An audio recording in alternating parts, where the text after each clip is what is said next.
There was a roiling up of tensions. The rise of meanness and snark and sarcasm has fully penetrated our national politics. We are a country that stands united in condemning hate and evil. There is not a liberal America and a conservative America. There is the United States of America. There's never been a time when they've been given half a chance that they've ever let their country down. Regardless of race, ethnicity, religion, or political affiliation, we are all human.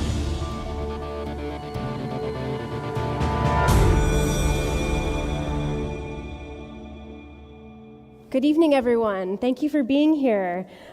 This is our 7th annual National Agenda program, brought to you by UD's Center for Political Communication, with support from the Office of the Provost and the College of Arts and Sciences.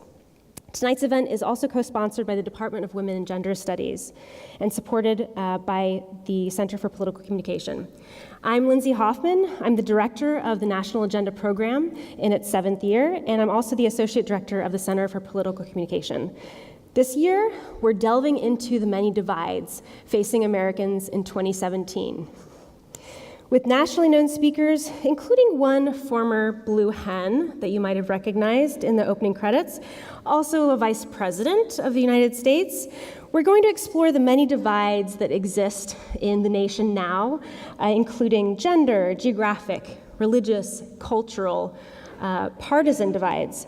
We encourage students, staff, faculty, and community members to engage in this semester-long conversation. Coming up, we'll talk with an Appalachian Southern noir novelist, a Muslim American journalist, a stand-up comedian with Cuban roots, a bipartisan conversation with 2 former congressmen, and Joe Biden. You can find the full schedule at udel.edu/national agenda.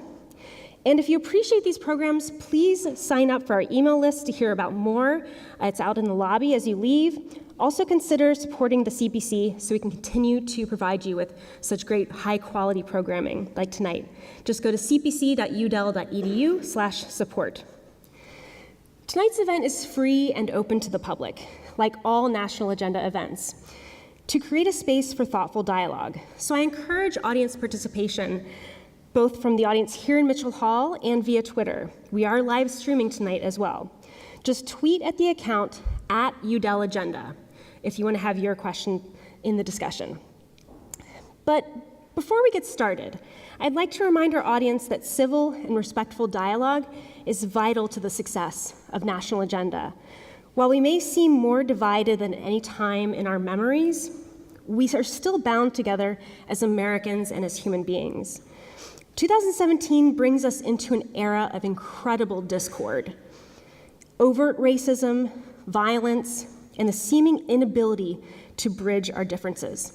But it is possible. That's what we do here with National Agenda.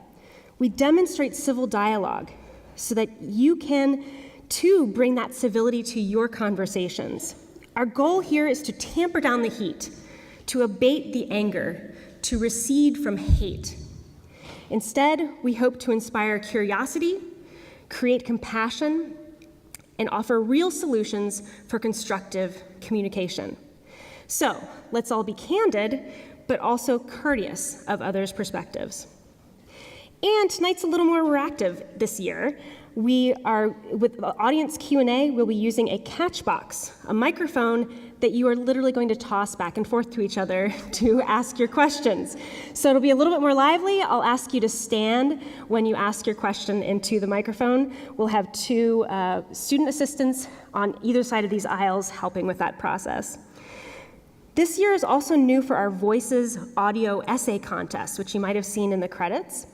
This contest examines the impact of a nation divided on University of Delaware students.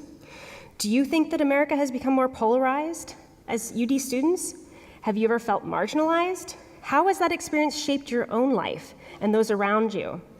With support from UD's library, the Writing Center, and a number of other units on campus, we're putting together this great audio essay project, which has, as a bonus, cash prizes. So we encourage you to enter. But let's get to tonight. Tonight, our guest is head of development at GSX, a Boston independent video game studio. Born in West Virginia, Brianna Wu was adopted into a family of religious, conservative Mississippians. She says some of her happiest memories as a child involved learning to program and modify computers that her parents bought for her. She's worked a number of jobs in the tech industry, frequently with emerging technologies. But working in the game industry, she found herself frequently frustrated by what she described as the boys' club mentality in games. This mentality led to the development of GSX's first game, Revolution 60, which featured an all-female cast of special operatives. She also co-hosts the podcast Disruption, which examines technology and culture. But unfortunately, the more likely reason you have heard of Brianna Wu is when she came to national prominence, when she and other women working in the tech industry were personally targeted in what became called Gamergate in 2014. Wu was targeted and harassed by male gamers and ultimately had to flee her home for safety. Her story has been told and fictionalized in several media outlets, including an episode of Law & Order SVU and on the Sci-Fi Channel. And now Wu is a 2018 Democratic candidate for US Congress in Massachusetts District 8. I want to point out that we are a nonpartisan center, and we are in no way endorsing her run as a candidate, but her story, her background, her experience can add a lot to our understanding of the divides facing the nation today. So there's much more to her life story than I have time to cover here. I'd like to hand it over to Brianna Wu. Please join me in giving her a great big blue hen welcome.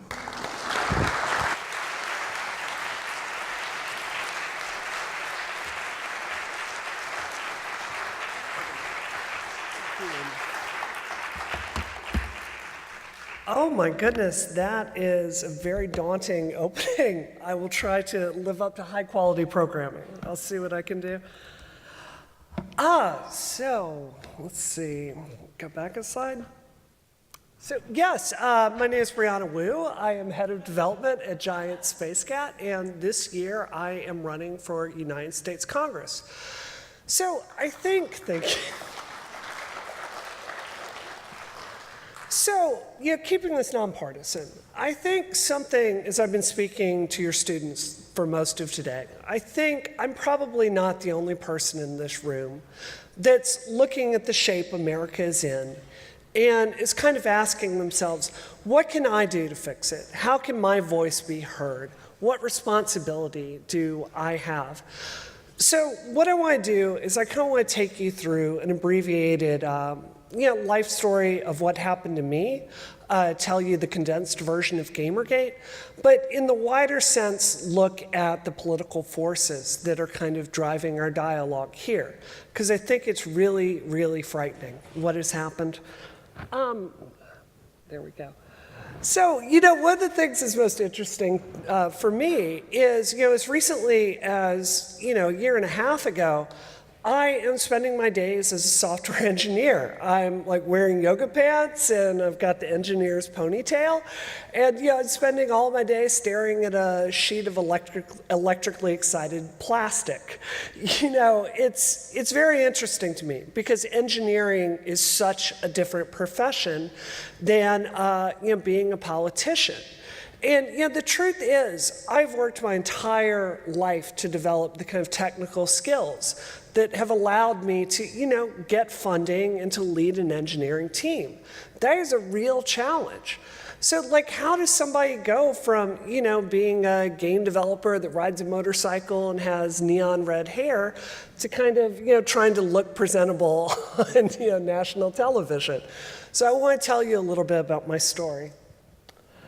So, this is the last game that we shipped. This is Revolution 60 Special Edition. I'm very proud of this game. When I was a child, something really stood out to me, and that was a lack of women characters. When Super Mario 2 came out, I really remember loving that game and identifying with it because it was the first time I was ever able to play as Princess Peach. And I thought that was the moment that the game industry would get its act together. But sadly, it was almost 25 years later until you'd be able to play as Peach again in a core Mario game. And the truth is, for most of the last 30 years of gaming history, women, very generally speaking, have been the over-sexualized damsel in distress or the reward. And it's like there are 1,000 signs on the game industry that kind of tell women that you're not welcome here. So when I started my studio, I wanted to tell stories. And I wanted to tell games about characters, but I wanted women to be able to be the heroes the same way that men were the heroes. So, what's interesting about making a game is, I look at these shots, and everything you see here is like a week-long story. Holiday's hair and the revisions we went through, or the way I had to learn to alter the GPU to get the glow for the emissive map on the station down there. Everything here is a really big story.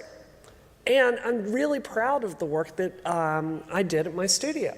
But the truth is, there are things that have happened that have really forced me to take a leave of absence from the business I took a long time building. So, for those of you that don't know about Gamergate, something I've heard from your professors over and over again is how difficult it is to explain. So, I'm going to give you kind of the cliff notes of it. Gamergate is a reactionary hate group that is targeting women in the game industry. I think if you can look at games like Soul Calibur, where you have Ivy, this hyper-sexualized woman with breasts 3 times bigger than her head, increasingly there have been women that have looked at that content and said, maybe we could also develop some different kinds of games. Gamergate is a very angry reaction against that kind of inclusion. They like games exactly the way that they are, starring, generally speaking, angry white men. Very generally speaking, having people of color as the enemy type that you kill. Very generally speaking, having, women as the damsels in distress and the sexualized rewards that you get. So, this is the story of how I found myself at odds with this really violent and, frankly, criminal, backlash against women in the tech industry. So to me, Gamergate started really with feminist frequency. So, back in, I believe it was 2011, there was a story that came out that basically a feminist academic that wasn't really well known before that was going to be coming out with a series critiquing video games from a feminist perspective. And I remember this when this happened. IGN lost its mind, 4chan lost its mind, and, they were very, very angry at the thought of a feminist academic coming in and looking at video games. So you saw this really angry reaction to it that was attack Anita, tell her she wasn't a real gamer. You even saw professionals in the game industry code games with Anita's face and then to punch her violently, making her face bleed, kind of simulating violence. These aren't someone sitting in their basement. These were professionals in our field. So, to me, this kind of catalyzation of, what really just anger at anything other than the status quo, it really started with Anita. So back in 2014, I think, generally speaking, Zoe Quinn is credited as the start of Gamergate. As somebody that went through it, I disagree with that. There's a woman, I'm not going to give her name because I don't want her to get targeted again, but in July of 2014, Giant Bomb came out and they hired another person. This is after Jeff Gerstmann had passed. And this is a woman that was a very popular writer for Polygon and other sites. Noticed the fact that Giant Bomb had never hired a woman, had never hired a person of color at that point.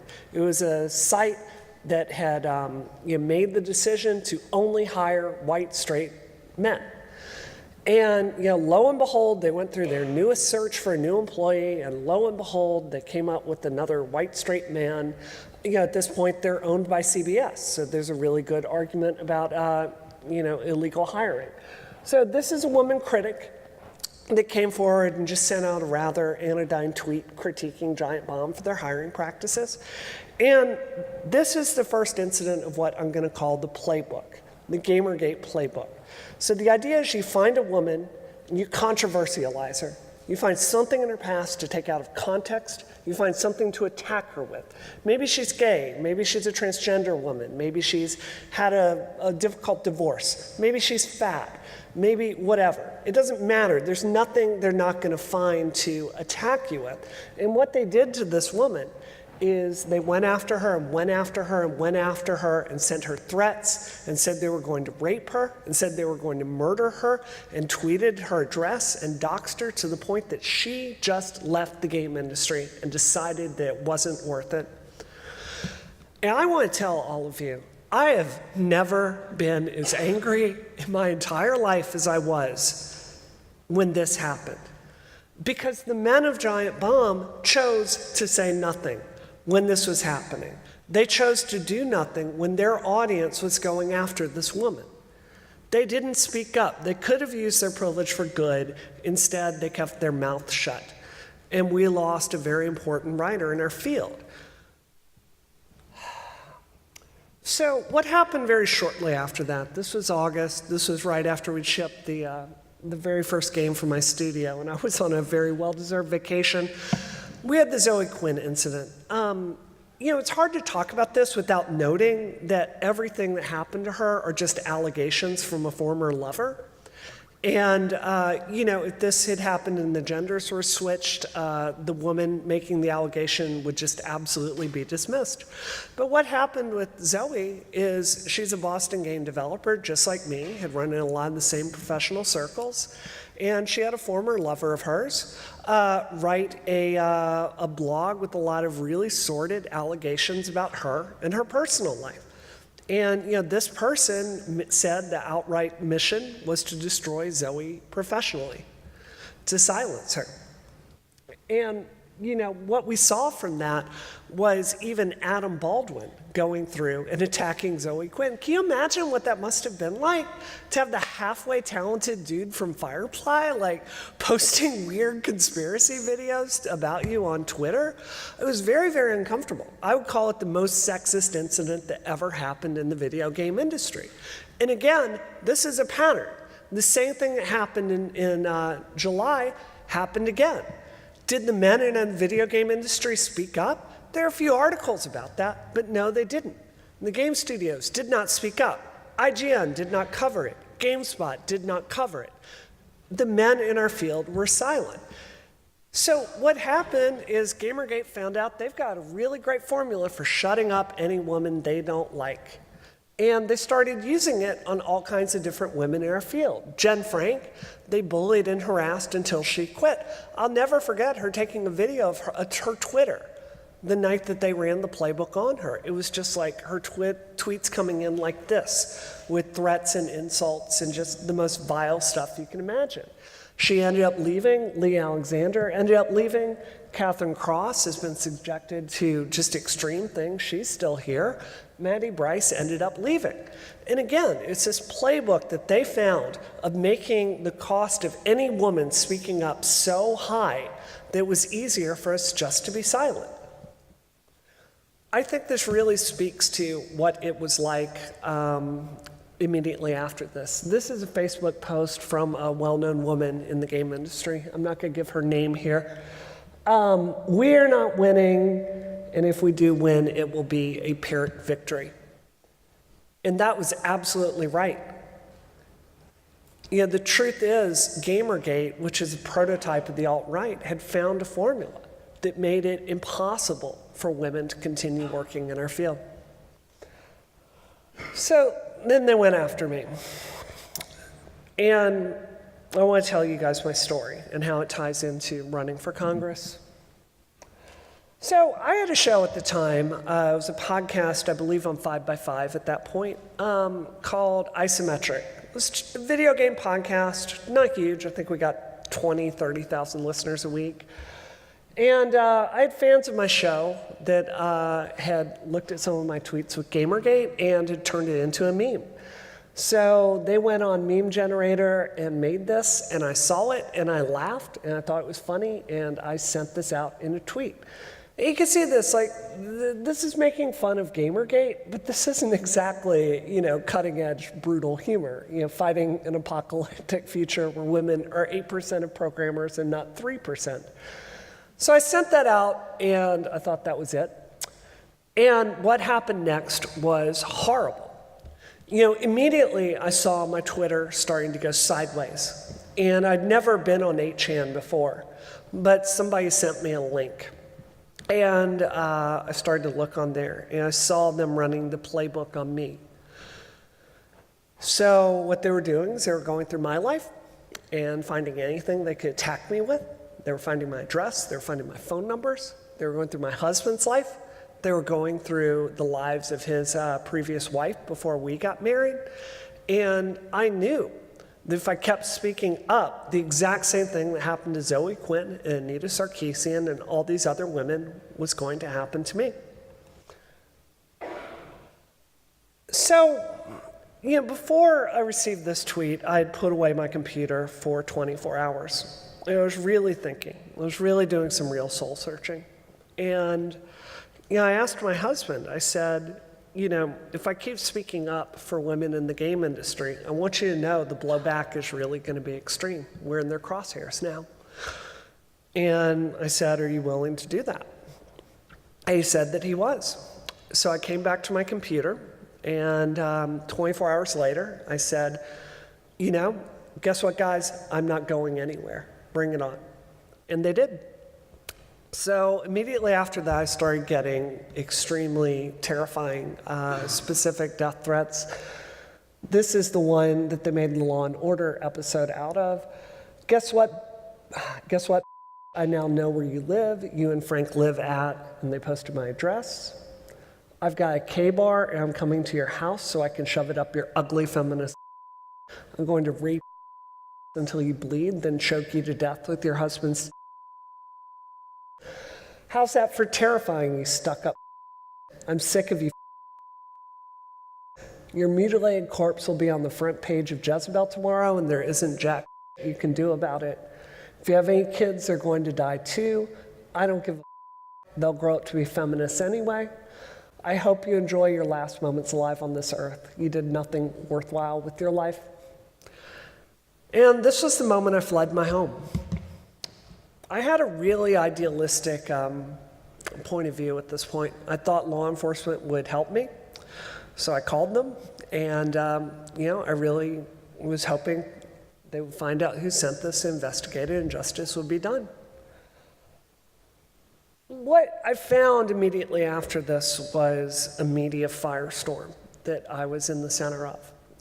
Will Wheaton ended up retweeting that. It went hyper viral, and the next day, I found all kinds of invitations from media coming in. MSNBC, CNN, you name it, I did it. And for me, I think back to that Facebook post from my friend.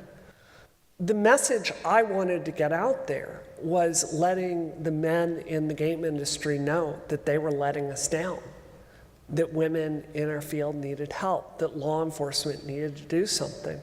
I had it on a sheet of paper, and I wrote it down of everything I wanted to say to the media. And what I did for the next month is I think I did close to 100 interviews all over the world. And I had my exact same talking points about Gamergate, trying to let people know what women in technology were facing, and about these kind of extreme harassment tactics. My friend Peter Cohen, who is a tech journalist in Massachusetts, he called this emotional terrorism. And it's a phrase I really think is accurate. Because again, the goal is to inflict so much emotional fear on someone speaking out that they decide it's just simpler to be silent. So we bring this over to where we are today. Kind of fast forward a bit. I don't think this is funny, actually. You look at who was behind Gamergate. Breitbart was a site that really brought this to national prominence. The rest of the media kind of had a coherent message about Gamergate. Breitbart really egged it on and gave it legitimacy and ran stories that really targeted a lot of the women involved. So, you know, when we're looking at Gamergate and who were really the core figures from it, yeah, it's Ralph and some of the people from 8chan, but there are some figures in media that have a legitimately large argument that gave them legitimacy. You have Steve Bannon, you have Milo, who I think your campus is familiar with, you have Mike Cernovich. These are the people. And a lot of them really, particularly Milo and Mike Cernovich, they really rose to prominence crusading against feminists. So, this brings it over into this really surreal territory. Like, there's no good way to have a Law and Order episode made about you. Your life has made a left turn somewhere if that happens, This was beyond bizarre. Like, Sci-Fi also did a recreation of me. Can anyone here, imagine me in the bottom of a closet crying? Can any of you imagine that? That's what the actress that played me did. I thought that was weird. So, but the truth is, I believed in the system. I thought the system would do the right thing. And what I wasted a year doing was building up unofficial intelligence networks in 4chan and 8chan and these IRQ boards. We spent a ton of time. I had someone at my game studio I hired whose entire job was to research the death threats that I got and to basically find these people so we could pass it on to law enforcement. I had, I think, 4 meetings with the FBI, one of which was in my living room, begging them to do something. We had the names. The thing I can't figure out is I have the name of the person that sent me the death threat they based the Law and Order episode on. I sent it to police constantly. I sent it to the FBI. One of the correspondence we got from the FBI was 6 months after sending them constant reports. We got a notice that they had never looked at any of the names, had never looked at any of the information, had never gone and done any research because they said they were not allowed because of security measures to read anything that was emailed to them. So we put it on a hard drive and mailed it to them. And later, after a Freedom of Information request, I found out the FBI had not looked at anything that we sent them. So, the truth is, and I'm really sorry to tell this to you, to all the women out there today, but if any of this happens to you, under our current policy, help is not coming. There is no one that's going to show up and do the right thing. And sadly, there's no consequence for doing these kinds of activities online. So, in the run-up to the election, I had been fairly active. I was fairly agnostic, and I tried to not pick sides on, the Bernie versus Hillary primary fight. Honestly, I think both candidates had pros and cons. I really liked Bernie's economic message, and I was also excited at the thought of a first woman president. But after we picked our nominee, I did a lot of work for Hillary, and I did so much work that on election night, this is 30 feet from where she would have accepted the presidency. And before I went down that night, I told my husband, I've got to get back to work. We got to ship our next game. We've got to keep going. And I think we all know what happened next. For me, what was most emotionally difficult about this is seeing all the architects of Gamergate now amassing massive power in the White House. Steve Bannon, we all know what happened there in Breitbart. Milo went on to get a lot of really terrifying mainstream success. Mike Cernovich, he's absolutely right there with the same kind of message. So, unfortunately, the Trump era really welcomed in Gamergate. I think of Gamergate as just the prototype for the alt-right. You look at where we are today. Gamergate, at its core, was a movement about politicizing and weaponizing the resentment of white straight males in the game industry. The alt-right has taken that and has moved it into straight-up white nationalism. So it's the exact same resentment, it's just for a much wider audience. We saw this happen in Charlottesville. we saw this happen with Pizzagate, where someone shows up to a pizzeria with an assault rifle based on a bunch of 4chan nonsense. You know, it's really terrifying to see where the country has gotten today. You know, for the progressives out there, I think it's time we had a really honest conversation about where the Democratic Party is today. I recently did some training with Emerge America. This is it's a group that trains women candidates for office, and this is what you're going to see. This is, red represents Democrats, blue represents Democrats, red represents Republicans. This is what has happened as far as power since 2008. You see how in that year we had all these seats of power, but we've slowly started to lose. And today the Democratic Party has control over nothing. I think, all respect to our party, but we are getting our butts handed to us. Our party is in ruins. And I think it's time to give someone else the keys to the car. Something I think about a lot, and for me, this comes to why I chose to run for Congress.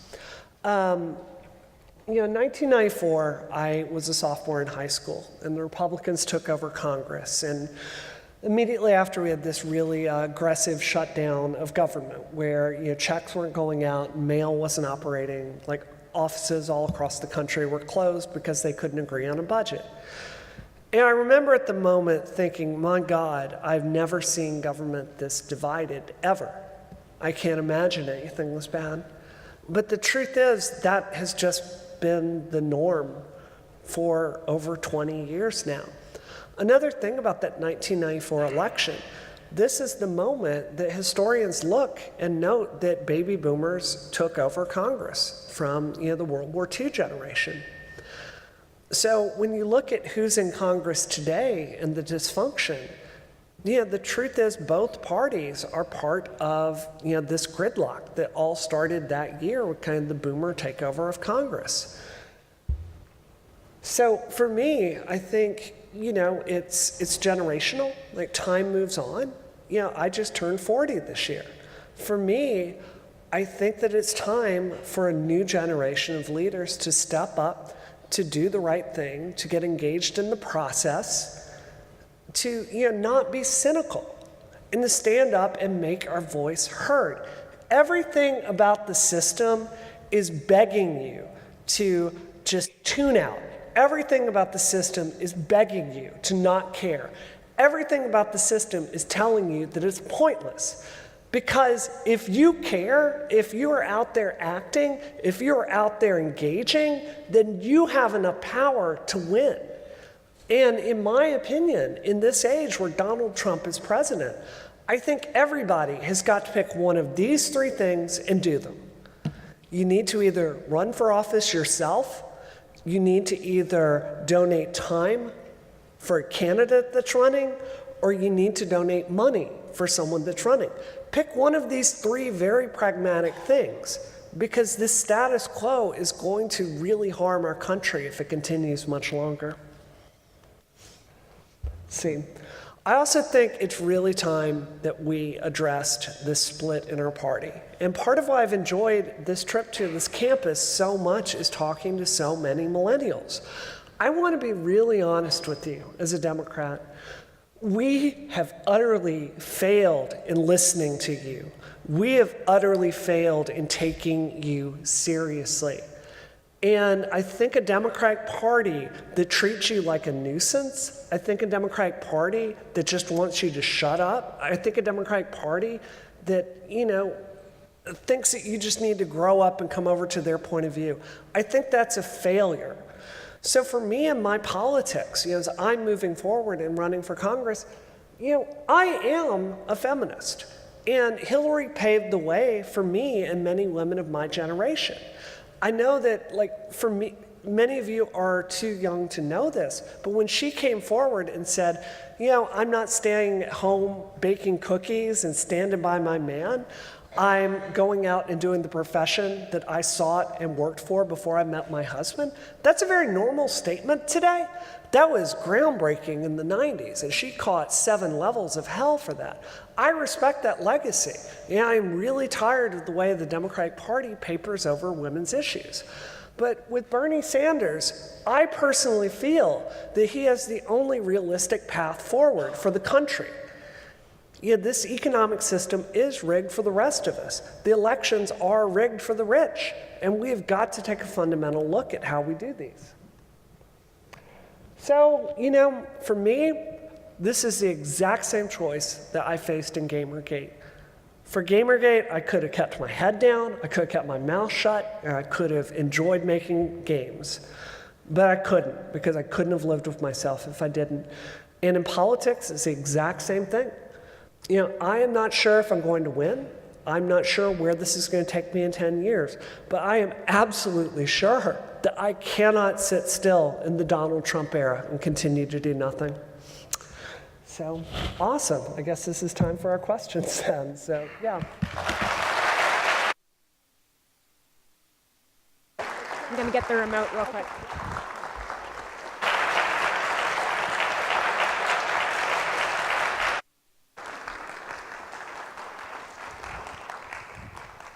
Well, thank you so much for that perspective. I think it's important for our audience to know, because you didn't really touch on this, that you haven't always been a Democrat. Nope. That you actually interned for several years with top Republican lawmakers in Washington, D.C. shortly after college. So, how did you make that transition from one party to the other? Because we talked about this earlier, how these parties are so club-like. Once you're in, right? Do you guys know what I mean? And I think that it's a difficult thing to kind of come to a decision to leave. Yeah. Well, for me, I was working in D.C. when we started the Iraq War, right after 9/11. And, working in, D.C., I saw us rushing into that war without having all the facts. It was why I was really stunned that Hillary Clinton and so many Democrats voted for it, because I can tell you, it's just a generic staffer. It seemed very clear to me that the case wasn't there. So what I did, and I think this is useful for everyone out there, is I started reading books from people on the other side, from Al Franken and Joe Biden and other liberals. And I decided that I wasn't going to keep trusting what liberals were from what Rush Limbaugh said. I was going to read for myself and find out. I have to say, even in progressive circles, I think one of our weaknesses is I think that we don't truly understand the other side. And I do think that it's a joke, but it's not. But you have to watch Fox News sometimes just to understand what the other half of the country is thinking. So for me, it was being willing to read something I didn't agree with. And I think that's such at the essence of what we do here is being open to other perspectives. And I think that it's important to understand both perspectives. Well, I have an image that you showed already on your slides. Yes. Oh my goodness. Yeah. So I blocked it out because I thought it was too harsh to actually show what these people have said about you. Yep. But you mentioned 4chan and 8chan a couple of times. For those in our audience who don't understand what those platforms are, could you describe those a little bit? I'm pretty sure every millennial is going to know what 4chan is. Yeah, it's an image site. It started in the when did it start? Was it the 90s or 2000s? It's basically an anime image board. It's this kind of roll with it, anything goes, race to the bottom. One of the interesting things about 4chan is it's this internet hive of scum and villainy. But no one is attributed in 4chan as they're putting up the most racist, transphobic, sexist things you can possibly imagine. But what I find so interesting is if you go on 4chan, because there's no name associated with the voice, it's like your id is speaking to you. It's like the darkest thoughts you could possibly have are coming to you. And it's this just very fragmented stream of consciousness thing. It's weird. So, I mean, we saw recently in the events in Charlottesville, which you showed an image of earlier, these are some of the same people who are on those outlets. I'm just going back to basic slide here. These are some of those same people who are active on those sites. Yeah. And what is it about this time in 2017 that makes it different from the 90s or the 2000s when people were using these outlets to post these memes and post these images and post their id and post all these things?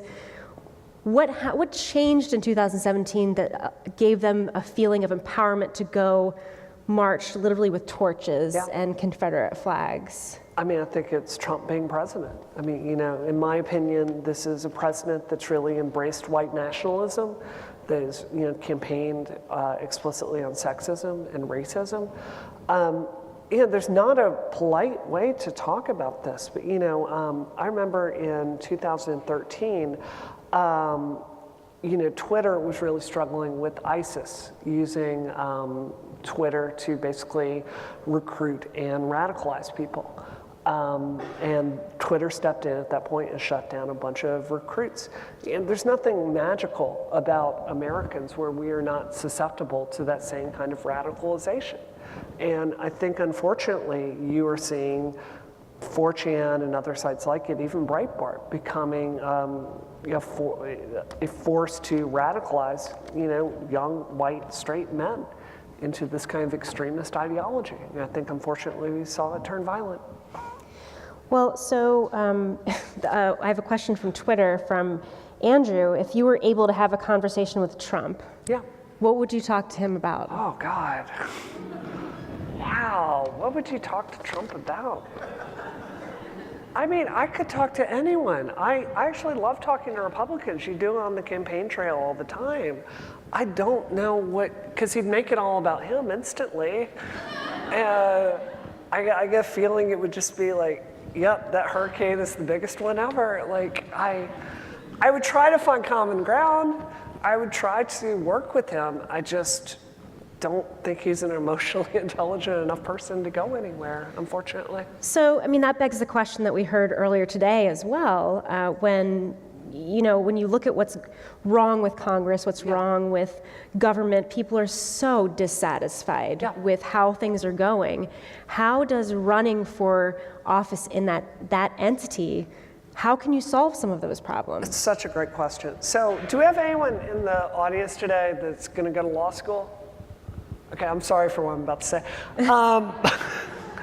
So if you look at lawyers are trained. It is your job and your civic duty to argue as strenuously as you can for your client and put the strongest argument forward and win it. And sometimes you win by procedural tricks. You know, sometimes you win by just a legal theory. You know, Congress, if I remember correctly, is comprised by over 60% lawyers. So I think that what has happened is we have so many people in Congress right now, it's so hyper-sampled from this one background that I think people in both parties are more interested in winning than solving problems. And you know, I don't think a Congress entirely comprised of engineers would be good, but I think a Congress comprised of a few engineers would be a positive thing. And not just engineers, we need academics serving in Congress. How about therapists? I think we could use a few therapists in Congress. We need all kinds of backgrounds because the truth is all of our perspectives matter. And we're so hyper-sampled from this one thing. Here's another thing. After I've been running for office, I don't think an introvert could run for Congress and win. And when I think about my engineering team and the people smart enough to pull my butt out of the fire, it's introverts. They have so much to offer, and it's like, it blows your mind when you realize that our government doesn't have any. So, yeah, I think that moving forward, I think that the core principle has got to be thinking about the American people instead of the next election. I want to go back to doxing, and maybe you could explain this for those who don't know what it is, and the Charlottesville incident because I find so many interesting contradictions in your background. Yep. You were exposed in a very vulnerable way, and now you choose to run and be exposed in a very vulnerable way. Similarly, this doxing, the idea where people are releasing private information about you, came up again in Charlottesville. I don't know if you guys saw this, but there was a lot of Facebook accounts and Twitter accounts that were offering reward money for people that had gotten pictures taken of them in Charlottesville engaging in violence. So you tweeted this, that identifying someone in public space makes it fair game. Yeah. Was that a hard decision for you to come to? It was. My initial reaction was thinking, oh God, no. And it's worth noting that there was a Twitter account that identifies Trump donors and tweets out their addresses. And I had a piece in the Washington Post a couple months ago, and I caught a lot of heat from the left for coming out against that tactic. For me, who else here? Is anyone here taking communication law? I was talking to one of your students today that has. This is a really great class that teaches you the legal theory behind public spaces and all of that. So to me, in this case, I would not run that Twitter account personally. I would not engage in these tactics personally. I think it's gross and uncomfortable.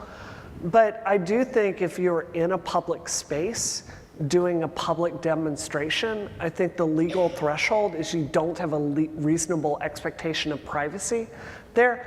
Your whole point in being there is to make it known to the public, which is why law has shown if journalists are at something like this, they can photograph it. They can identify the people there. They can release those names. So maybe I'm getting a little legalistic with that, but that's where that opinion comes from. Okay. I'm going to move on to actually, I'm going to skip over this because you showed your congressional campaign. I did. The Women's March earlier this year in DC and across this country motivated a lot of women to come out and run for office like you. There are a lot of organizations you mentioned, Emerge, She Should Run, Vote, Run, Lead. These are all organizations that are attempts to help women gain the skills necessary to campaign, to raise money, and we are seeing a number of women being more involved in politics and in running, particularly since the Trump election. So do you think, a student from my class, I gather questions from my students beforehand, Sharna wants to know if in the 2020 election, do you think more women will run and win? Yeah, I know these women. We're out there. We're angry. We're running for office. Yeah, these are my Emerge sisters. So I think it's worth saying. We don't just need women running. We need a lot more people of color running. Like, the only thing there's more of in Congress than men is white people. So, we need all kinds of different perspectives. Yeah, I think that most men don't understand just how much Trump's video of grab him by the you-know-what. I think a lot of men don't understand just how much that pushed women one step too far. And I think that we are going to stand up and make our voices heard at this point. So I've got so many great questions from our students, and in about 10 minutes we'll open it up to a general Q&A from the audience. But a lot of students, throughout the day, people keep bringing back up Gamergate, Gamergate. And this is so much a part of your identity, even though surely it's not something that you want to reflect on every day. That's not how I define myself, yeah. Yeah, but so a lot of students, and I got a question from Twitter, and I had a question from my students, have those same followers, those same Gamergate trolls, if you will, have they harassed you in your role as a candidate? Are you kidding? They harassed your technician in the back. He tweeted That's at true. me and That's true. They sent him a bunch of terrible stuff. That's true, and I should mention we opened up a a Google form to request questions from the general audience, and I was kind of shocked at the comments that we got. Yeah? Yeah, I mean, this is, I guess, from a very real place, like, how do you live with this every day? The truth is, it damages you, and at a certain point, the damage itself keeps you safe. It's like there's a part of you that stops feeling anything. It's probably not psychologically healthy that someone could send me a message saying, I want to rape and kill you, and I would feel nothing about that, but it's where we are. it feels like losing a part of your humanity. So it's difficult. So does Gamergate still exist? Yeah, they're on Reddit. Go there right now. So. Will it ever end? No, it's, I mean, I'm sorry, I'm a gamer, I'm gonna bring up a reference. In Final Fantasy IV, when you beat it, Zeromus says, as long as evil exists in the hearts of men, I will be here. That's Gamergate, so, sorry to geek out, yeah. No, it's Gamergate is about a cultural resentment. So I don't think it's reasonable to expect that at some moment the angels will come down and the choirs will sing and that will be over. You know, I am somebody, like, at my core, I think people don't know this. Engineering at its core is a profession about compromises.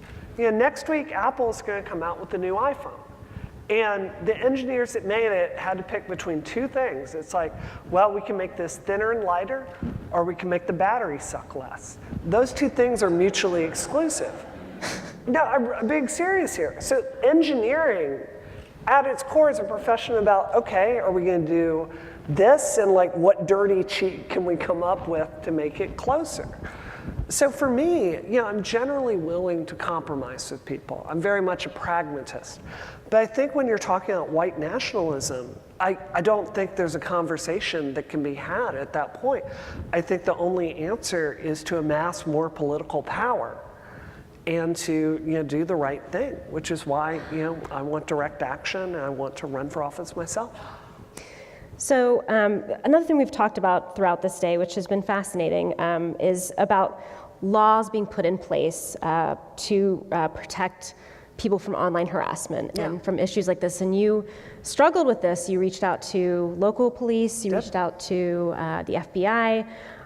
What needs to happen for people to feel protected in online spaces? It's very difficult, right? This is a very difficult issue to solve. Because let's be honest, if we blow this, if we get this wrong, like, you don't want the government really cracking down on what you can or cannot say online. You know, we don't want to get rid of anonymity completely online. This is very, very valuable. So this is hard stuff. But I think a good place to start would be, you know, I want to task a certain number of FBI agents to prosecute online death threats. I think we can probably all agree in this room that you should not be able to go on the internet and tell someone their dead, mutilated corpse will be on the front page of Jezebel tomorrow. I think that's a line that you're crossing, and I do think that's when law enforcement needs to get involved. You know, I think, honestly, that the platforms themselves have a lot of responsibility here. Twitter has not gotten credit for all the work that they've done in making that product better. In my opinion, Reddit and Facebook have much bigger problems at this point. We need to continue pressure on Facebook to improve their policies. I'll give you a really great example. As best as I can tell, right now, it is completely fine to harass and dead name and to you know, basically go after transgender people on Facebook. I've had members of my team try to report things and they won't do anything. So I think that, like, for that, this is the job of the platform to kind of think a little bit broadly about who their users are. Okay, so thank you so much for that. I think before we toss it over to the audience, I have another question from one of my students, Casey, maybe on a little bit more of a positive note. Who are some of your mentors? Who do you look to as someone who can be a role model, and who might you recommend students who are themselves perhaps looking into running for office or being involved in politics? Sure, big fan of Captain Janeway, so yes. Also Jack Bauer, I'm a big Jack Bauer fan. No, I think one of the things that's difficult for me as a game developer, you know, I didn't really have women to look up to as a child to go into this profession. And just to be really honest, when I look at politicians today, you know, there are certainly people I admire. Catherine Clark, she's done a lot of great work in Massachusetts, but I don't think there's anyone there that I look at and think, like, that's who I want to be.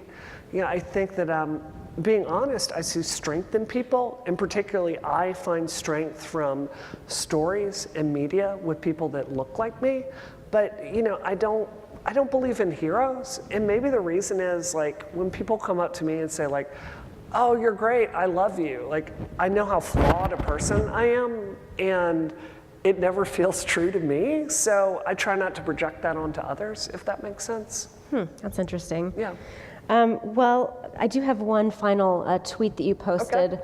Weird thing about running for office, when people ask you what you do for a living. That is totally true. And you say politician, they look at you like you're Satan. It's true. So how has it been running for office compared with your previous lifetime or your coexistent lifetime as an engineer and a game developer? It's funny because if you're a software developer and you're at a party with a bunch of dudes and you go, "I make video games," they're like, "You're awesome." And if you're at a party with a bunch of moms and you say, "I'm a video game developer," they go, "You suck. You're the one stealing my children from me." So it's so true. Yeah, people innately don't trust politicians. It's very awkward. So I don't know what else you can do, but it's like, I would imagine for the founders of this country, like, this happened in Boston, where I'm running. If you really look at the history of the American Revolution, there were some unpleasant things that went on there. And, the truth is, when you stand up for something, when you try to do the right thing, when you try to change history, it's not pleasant. But, I think few people are called to do the right thing. And just one more story before we pass it over to the audience. I saw so many times growing up in Mississippi, adults doing the wrong thing. So I went to a Christian private school through elementary school, and we had one black girl that went to our school. And one day she just vanished and never saw her again. And I asked my mom what had happened to her a few months later. And I heard just the littlest bit of a story about another student that had stabbed her in the eye with a pencil. And I remember feeling horrified.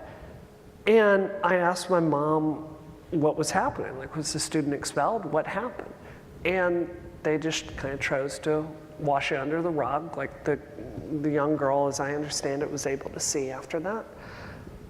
What I've learned as I've gotten older is like we all want to believe that in that moment we do the right thing, we stand up, we speak our mind, we defend the person that's vulnerable from being hurt. But as best as I can tell, most people don't do the right thing. So, part of what defines who I am from growing up in such a sexist and racist culture is I consider it like my moral duty to do what I can when I see things like that happening. All right, well, let's, are Sarandu and Katie, my student volunteers, are they already set to go with this fancy cube we've got here?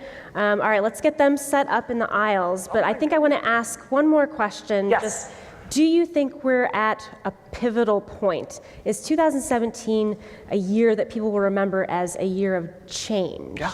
Absolutely. This is the year that either the United States slides into becoming, and I'm sorry, there's no nice way to say this, like a white supremacist country. Or like all of us believe differently, like we stand up and we fight harder for something different. Scientists have this term called an extinction burst, which is right before an idea is about to go extinct, it gets very strong. And I think that that's where we are in this country. But don't delude yourself. None of this is going to change if we just stay at home and Netflix and do whatever. And chill. And chill. We've all got to do what we can. All right, so who's got the cube? Katie. Okay, so this is going to be fun. Someone who wants to ask a question, Katie can toss the cube to you, and if you'll stand up and ask your question for our guest, Brianna Wu, tonight. I see a hand in the back there, Katie. Oh, no. Can you throw it?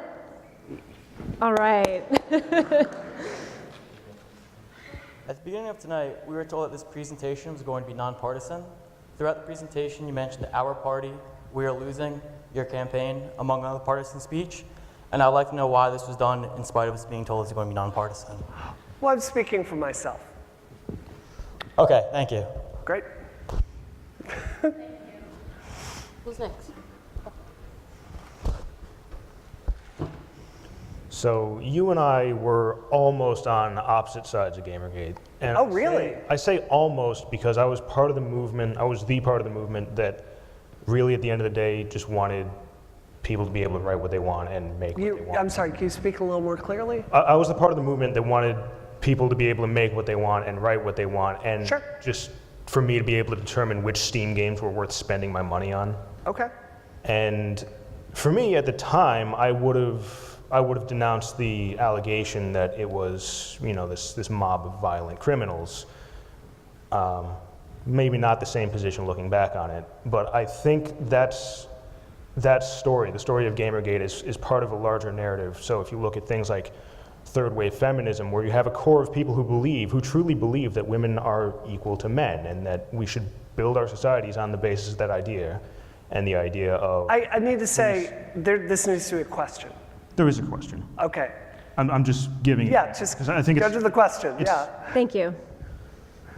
No, it's the fine. thing, What is your in the question? discourse is that there are these hate movements, these movements that begin as a good idea and become, something else. So we, as people who are interested in those real ideas, who want to solve social problems, Sure. how do we brush aside the sensationalism of the people in the movement, the sensationalism of the media coverage, and refocus the conversation on the issues that matter and the solutions to those issues, instead of just allowing things to run rampantly out of control? Well, I think I do think that media can be sensationalistic. I would agree with that part of your premise. I think if you're a woman in technology, there's definitely no shortage of cameras that will be put in your face if you're harassed. Like, that's a story that the media is very eager to tell. I think that, it's such a broad question, it's hard to answer it.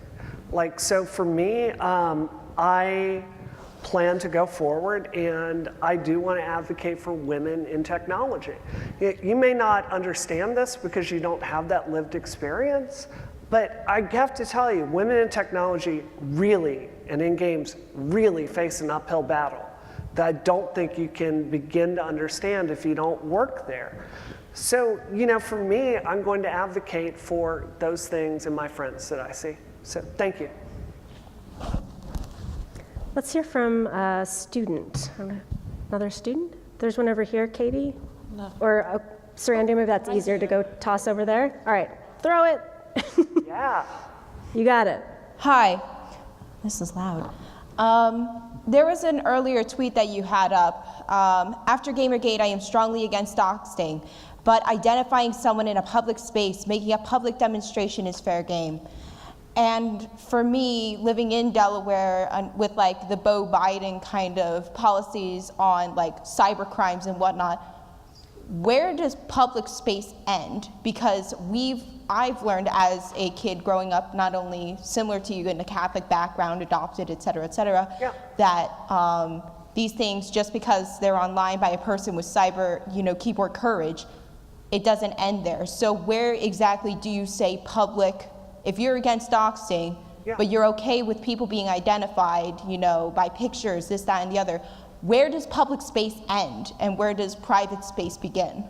Well, that's a great question. I do want to just say, if you look at my overall record, I have a very, very, very strong, consistent record against doxing of conservatives, of people I don't agree with overall. Yes, ma'am. So I just really want to be clear about that. To me, and maybe this is me being legalistic perhaps, but like if you look at communication law with what public space is, it's where you would have a reasonable expectation of privacy. So if I'm outdoors, I have no reasonable expectation of privacy as defined by jurisprudence. If you're in a restaurant, you have some legal, reasonable expectation of privacy, like someone couldn't photograph or film you there, but the person you're speaking with, like they could theoretically record you, like courts have found this. So it's a whole like legal distinction that's more of a matter for the courts.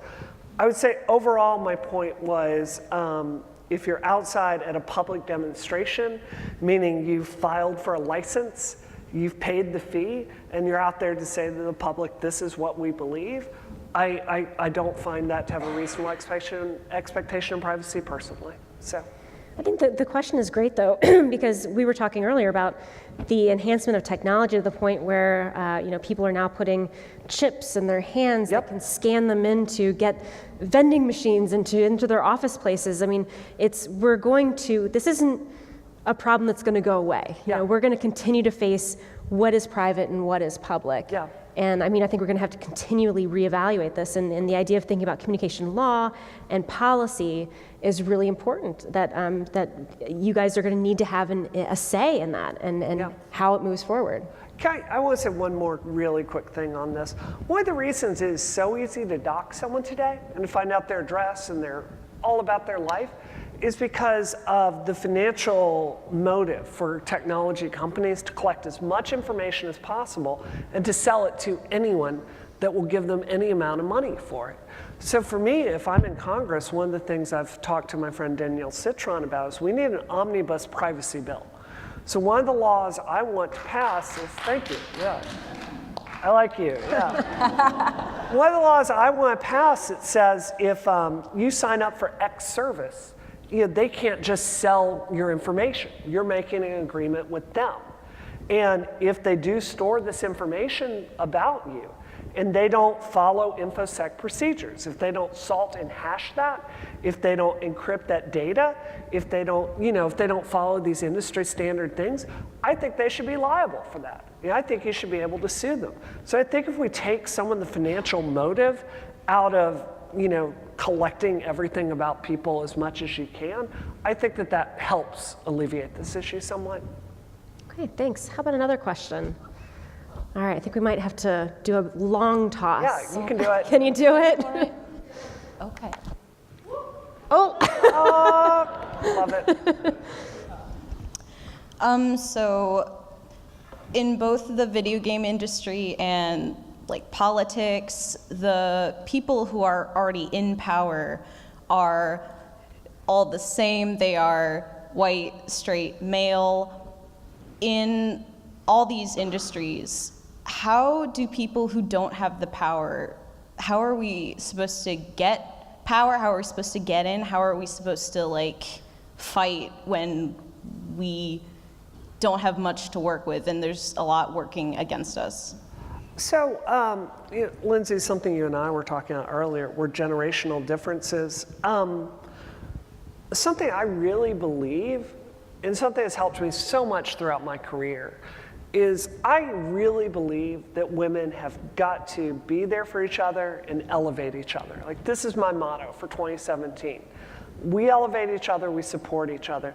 A really simple tactic that I've had for my career that has worked surprisingly well is when I go to events, I focus on networking with other women first, because I found those are the people that will, get me invited to events or get me that job or get me that connection. And what, at least in video games, a way we've kind of found to work around this really bad situation is to advocate for each other in back channel. So we'll have conversations like, hold on, you don't want to go work for that team because this person did X, Y, and Z to me. So I think that we need to really elevate each other. A difference in our generation and the women older than us is I think that we didn't get into the system by being the only girl in the room. And I think there's just a different mentality. So that's really my answer. And this is a wider thing, but everyone in a position of privilege has got to use that to elevate other people. I'll give you an example. With my last game that we shipped, Revolution 60, I did not have enough people of color on my staff. That was my own failing as a person. So now as I'm running for Congress, I plan to use that privilege and to make sure there are more people of color on my staff as we're moving forward. That's me using my privilege to elevate others. And I think all of us can do that a lot. We've been giving white straight men a little bit of static tonight, but do you know a kind of white straight man in the video game industry that needs a lot of help? There are a lot of people on the autism spectrum in the game industry, and they are treated like garbage in our field. They don't get promotions, it's a whole different thing, and they are affected by bias too. So all of us need to use the privilege that we have to look out for others and to be there for other people. Thank you. Yeah, Katie, I think there's a question over here.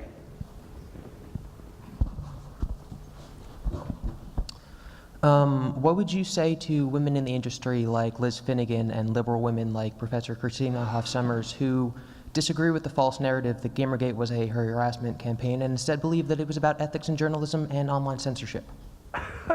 You're going to find women that are going to work with the patriarchy.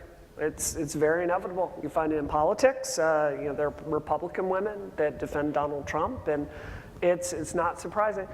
Something I think a lot of people don't know this, but women get it from everyone. They've done studies on this, that when it comes to sexist double standards and critiques from the public, women get it from other women nearly as much as they get it from men.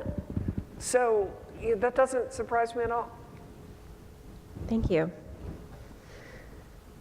Other questions? And then Katie, after that one, we've got one in the front here. As somebody who wants to go into the game industry, I was wondering if you had any, so you're talking about advocating for other women in the industry, but creative industries are kind of notoriously difficult to break into. So like, how exactly did you start in game development? I mean, I know you're an engineer and not like an artist or a writer, but. So just being honest with you, I had a ton of privilege as a kid. I grew up in the poorest state in America, and my dad was a surgeon. So basically any computer or anything I wanted to learn, they would fund me how to do it. My first car, the driving age in Mississippi when I got my driver's license was 14. And they bought me a piece of garbage and gave me the money to get parts and to fix it up myself. And that's been a really good tactic. So I've taught myself, from the word go. I was applying for patents when I was 19 for, video game computer animation. So that's what's worked for me. Like, I'm the kind of person that I don't care if I don't know how to do something. I'm not looking for a system. I just jump in with both feet and get going. I would say if you want to get started in the industry, this would apply to anyone, male, female, non-binary, whatever. Employers are looking for someone that can add value or to solve a problem. So my game studio, here's a really good example. Our combat wasn't working, so I had to go out and find someone that could play test and could use that data to fix things. So we hired a woman that used to work at Harmonix from that. She was brought on because she can solve a problem. So my suggestion to anyone looking for a job in the game industry is to find one thing and to get really good at it. Pixel art, sound design, level streaming, freaking doing assembly on a PlayStation GPU to get a few extra frames. Like, find some solution that you can provide for an employer and do it. And if there's a company you want to work for and you've got a portfolio, email me. I'll see if I can hook you up. So thank you. Thank you. Yep. Do you want to try? Or do you want me to? Oh, are you going to try and throw it all the way from there? Oh my God. I can do it. I believe in you. I don't know. I believe.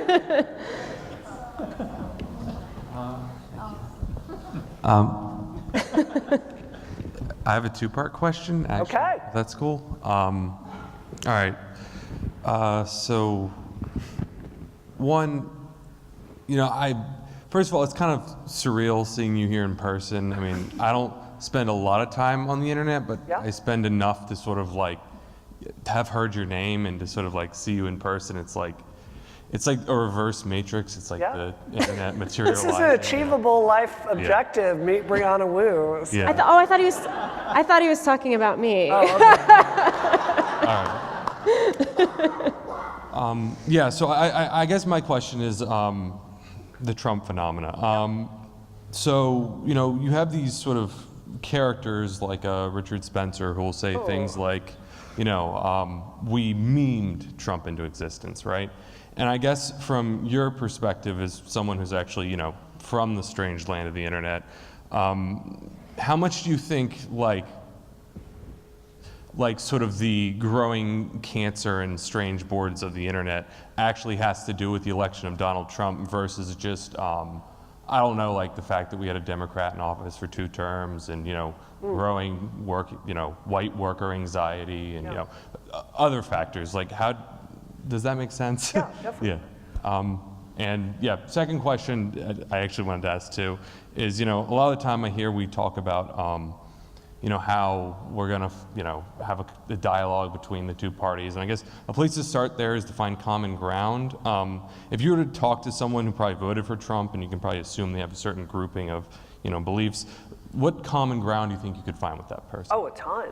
I mean, both great questions. Those Thank are you. great questions. Thank you. Something I'll address the second part first. When you run for office, you don't get the privilege of just representing the Democrats or just representing the feminists out in District 8. You have to listen to everybody. You have to serve everybody. You have to respect everybody. You have to hear everybody. And the weirdest part of my job is I spend a ton of time these days talking to Trump voters. And what I try to do is I try to start the conversation with seeing them as a person first. And the common ground I'm able to find is I think all of us agree the political process is fundamentally broken. I think all of us agree that the American people are not making enough money. I think all of us agree that our politicians, generally speaking, lack integrity.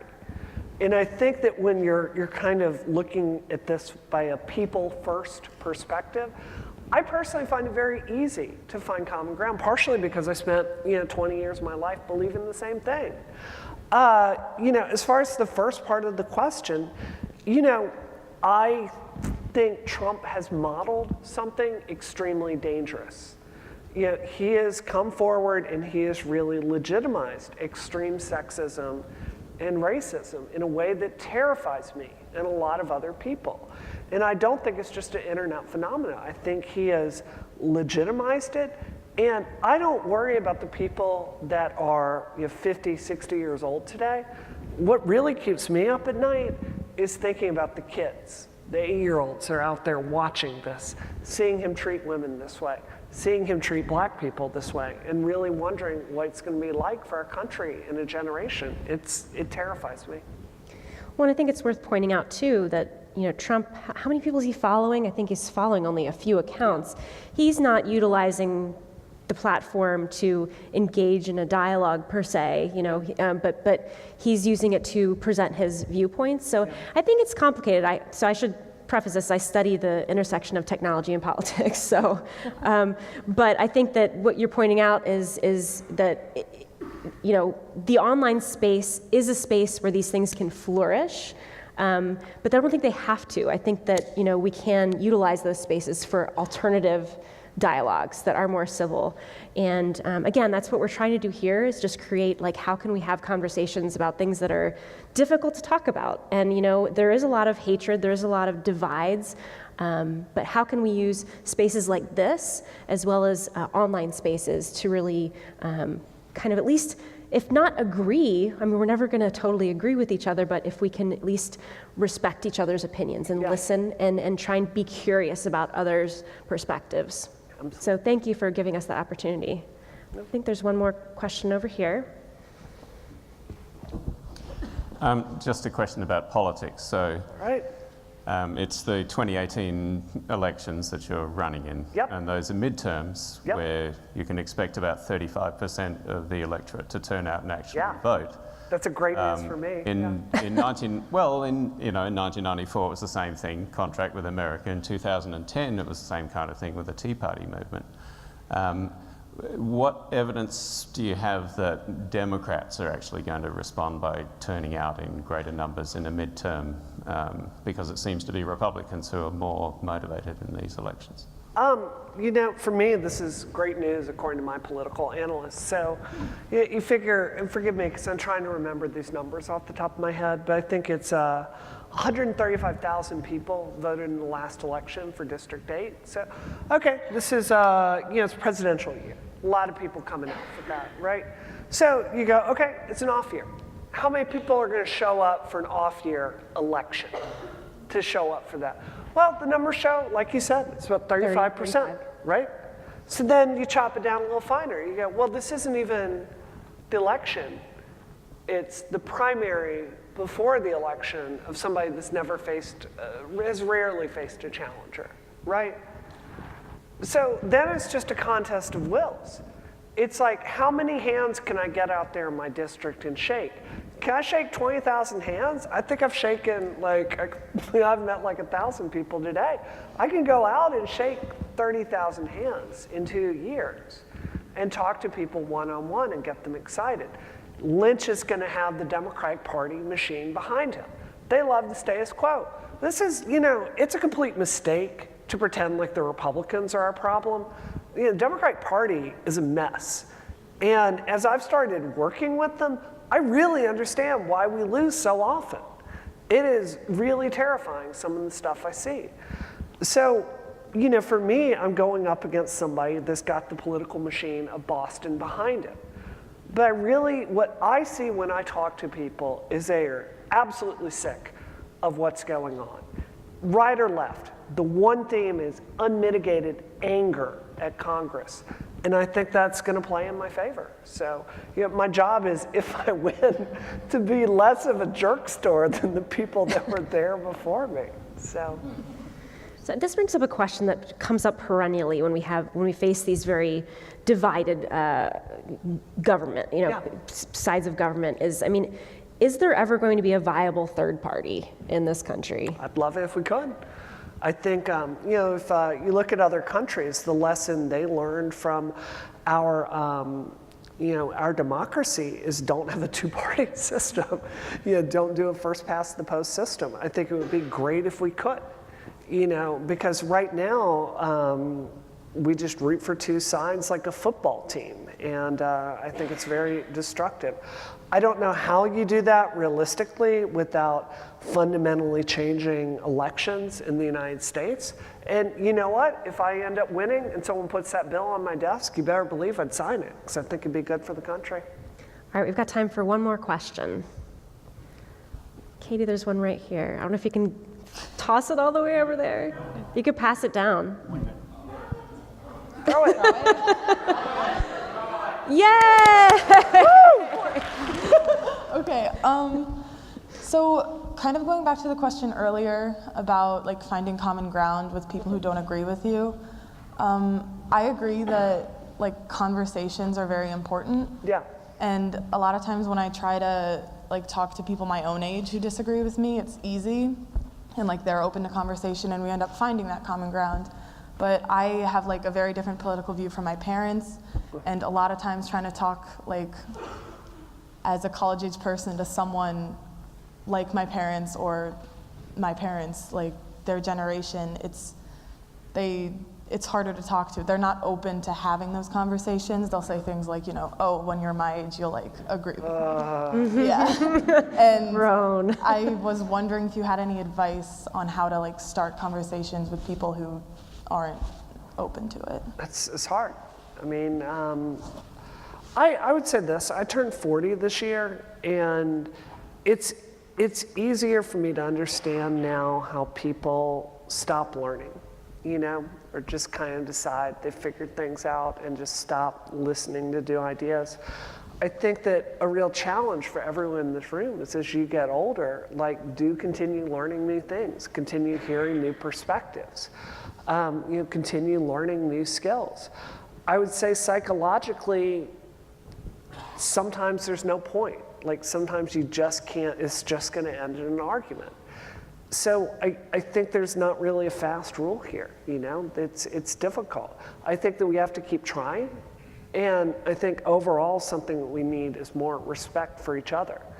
But I also think you can't look at Charlottesville and, in my opinion, there's not a conversation that you can have with white nationalists, I think you have to stand your ground. So my overall suggestion to you and your generation is don't doubt yourself. And when people older than you, are pig-headed and don't want to hear about your ideas, just keep pushing. Don't let it weigh you down. So, I really hope, my generation is going to try to change the world as much as we can, and I hope that you guys will be right behind me doing your part too. Okay, thank you. Just a couple of announcements before we thank Brianna for visiting. Our next speaker in 2 weeks is David Joy. He's an Appalachian novelist who will talk to us a little bit about geographic divides. He lives in western North Carolina, in the mountains of North Carolina, and we saw a lot of differences in geography in this nation in the last election, so I think it'll be a really fascinating conversation. He will have 2 books, 2 of his novels that will be for sale in the lobby at that event. And then I also wanted to remind you about our Voices of the Divide audio essay contest. This is an audio essay contest for University of Delaware students. The deadline is December 1st. I'll be talking about it throughout the semester, but this is an opportunity for you to share your voice, your concern, your experience, a lot like the conversations we've been having here tonight. So with all that said, I want to thank Brianna for being here. Let's give her a big round of applause.